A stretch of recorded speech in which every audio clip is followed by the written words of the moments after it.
Okay, so now we're going to create a data source, and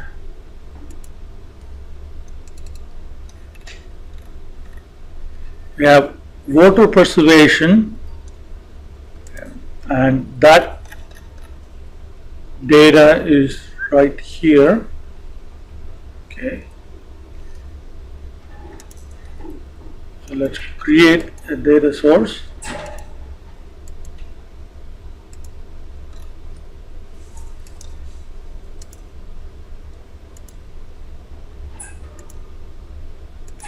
And all right, so let's see. Age CompT, what is that? Percentage of workers taking public transportation. So that should be interval.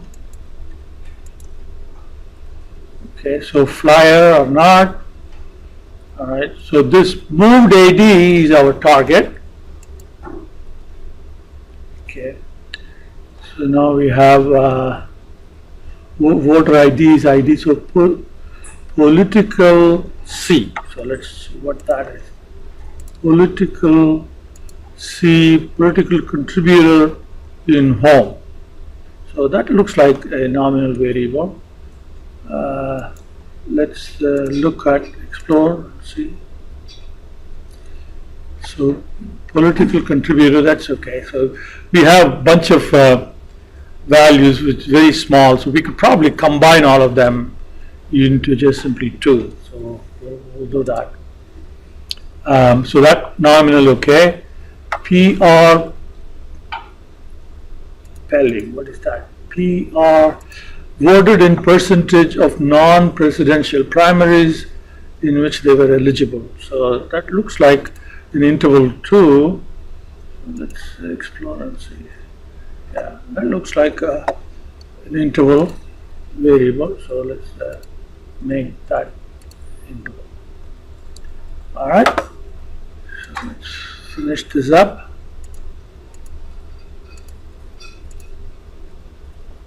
Okay, bring it in. All right.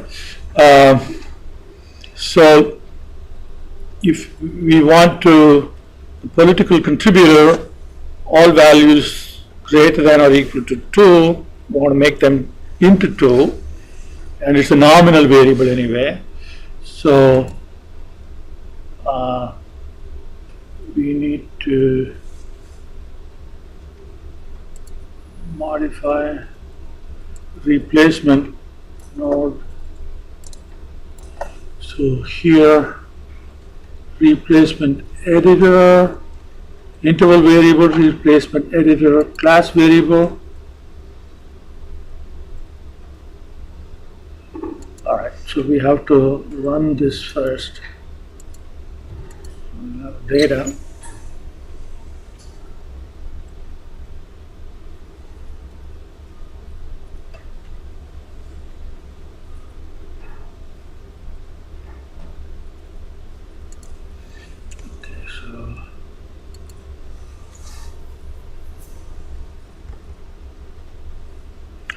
Okay, so we have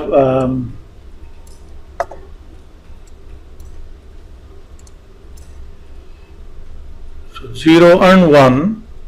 We have the frequency count right there, and we want to make all the others equal to 2. So 2, we will let it be 2, and we'll make all the others as 2.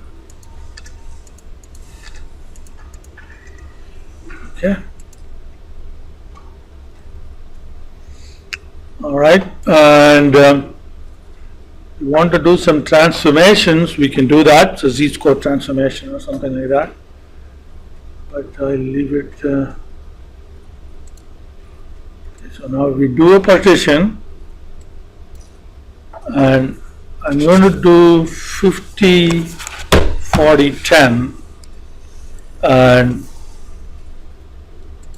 so we will finally look at the test, how to score the test data set. because typically after you set the model up, you want to run the model.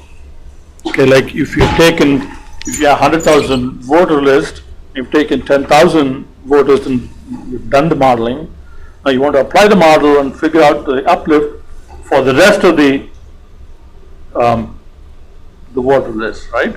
So that would be like, so we have only 10,000 observations here, so I'm going to just create a test set of 10% and we will export that and bring it back in and we will do the scoring, okay? And then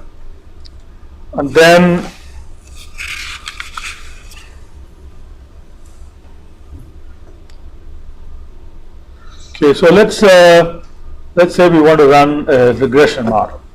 Okay, regression model. Okay. And we will we will run the model now. Okay. Let's make sure logistic and okay. All right. So we're going to fit all the variables.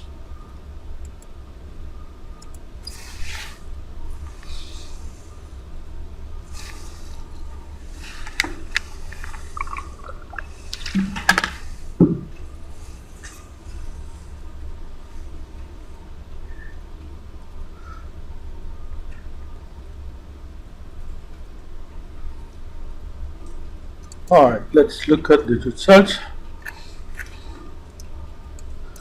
Okay, so we have the results right here. Okay. So we have the fit statistic and so on. All right, so now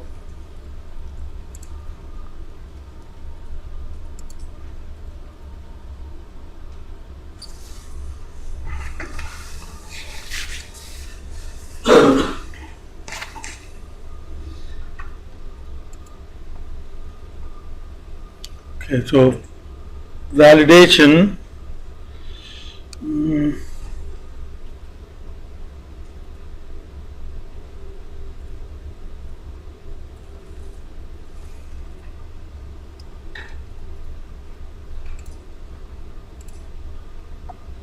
All right, so here is the test data set, right? Let's browse the data set and export it into Excel.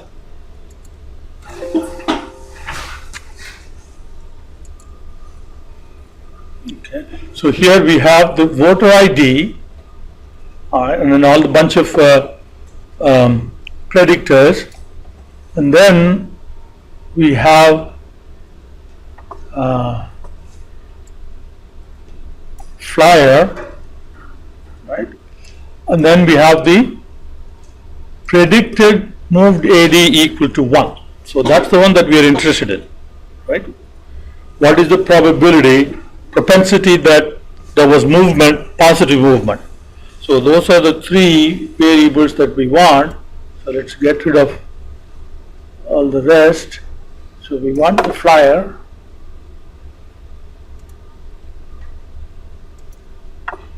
All right. And we want predicted.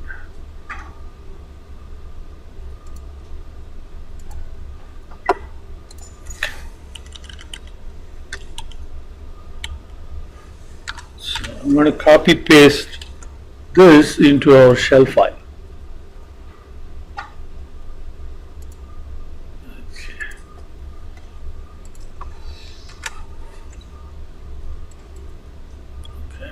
So this is propensity for event. So this is flyer status, whether flyer was sent or not. And then we have the voter ID. So that would identify the individual because we want individualized score. All right. So let's. Now what we need to do is what will happen if we reverse. What we want to do is to compare the propensity score if flyer was sent against flyer was not sent. right? So that's we want that effect. Okay. So here we have the propensity when flyer was sent.